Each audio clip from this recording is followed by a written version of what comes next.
সাম্প্রতিক সময়ে ঢাকার হযরত শাহজালাল আন্তর্জাতিক বিমানবন্দরের কার্গো ভিলেজে অগ্নিকাণ্ডের ঘটনা ঘটে, যেখানে অগ্নি নির্বাপনে সহায়তা প্রদানের লক্ষ্যে হ্যাস্টিক বা help and emergency support teams in crisis এর ডেপুটি টিম কমান্ডিং অফিসারের নেতৃত্বে একটি চৌকস সুপ্রশিক্ষিত প্রতিনিধি দল ভলান্টিয়ার হিসেবে কাজ করে।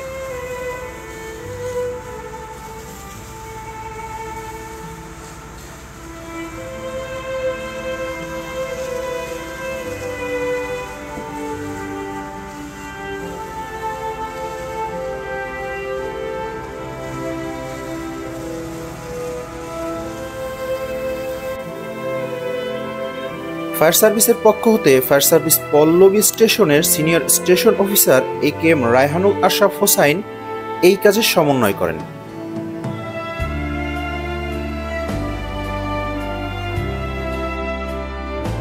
কার্গো ভিলেজের দুর্ঘটনায় হ্যাস্টিকের একজন সম্মানিত ভলান্টিয়ার জনাব মোহাম্মদ হোসাইন শুরু থেকেই ফায়ার সার্ভিসকে বিভিন্নভাবে সহায়তা প্রদান করেন এবং পরবর্তীতে সেখানে বাকি প্রতিনিধি দল উপস্থিত হয়।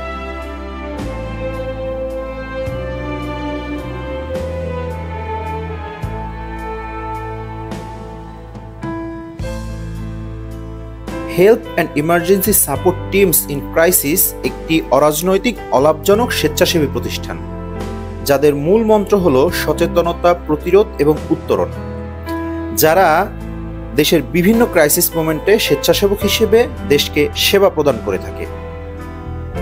হ্যাস্টিকের দক্ষ জনবল, প্রযুক্তিগত জ্ঞানসম্পন্ন ও নির্দিষ্ট নির্দেশ শৃঙ্খলা দ্বারা নিয়ন্ত্রিত, তাই হ্যাস্টিক ইতিবাচক এবং টেকসই সাফল্য অর্জনে সক্ষম হয়।